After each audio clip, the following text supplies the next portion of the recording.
Hello, hello la team délicieuse. Voici une recette d'un dîner express à partager en famille avec vos enfants. Donc pour cela, commence par faire une sauce tomate, soit à maison ou achetée comme tu veux si tu as la flemme en fonction de tes envies.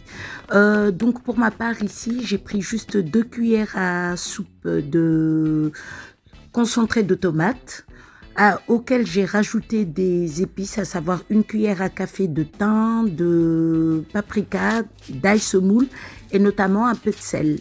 Voilà, tu sales selon ton goût, à ta convenance, voilà.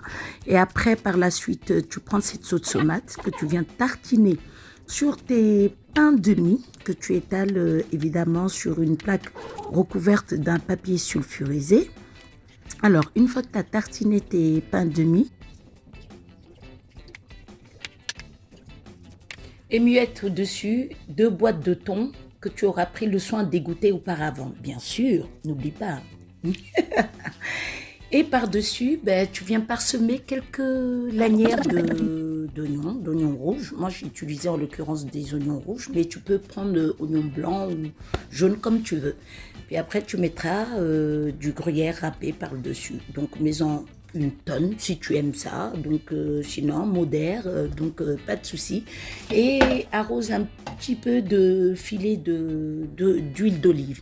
Et enfourne donc à 180 degrés environ 10 minutes. Et voilà. Maintenant, passons à la deuxième recette, donc qui est un peu plus crémeuse, un peu plus cheesy, avec un fromage de raclette. Alors, moi, ce que j'ai utilisé pour mouiller un peu les pains pour tartiner, j'ai mis alors 2 cuillères à soupe de fromage frais, ail et fines herbes. Et j'ai rallongé avec une brique de crème liquide de 20 centilitres. Tu mélanges bien, voilà, et après donc tu viens tartiner, tu mets 2 cuillères à soupe par-dessus chaque tranche de pain de mie, et donc tu garnis avec de la pomme de terre vapeur.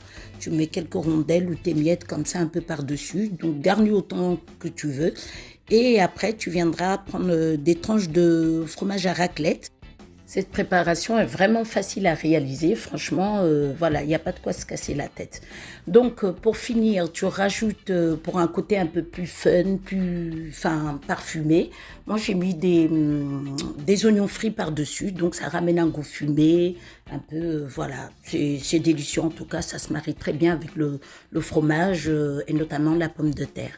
Donc ça rappelle toute la splendeur de la raclette, donc voilà.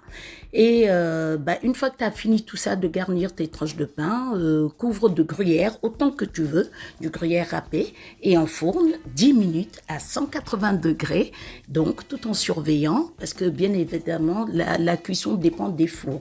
Et régale-toi, bon appétit! Si tu as aimé, like, partage et abonne-toi pour plus de recettes.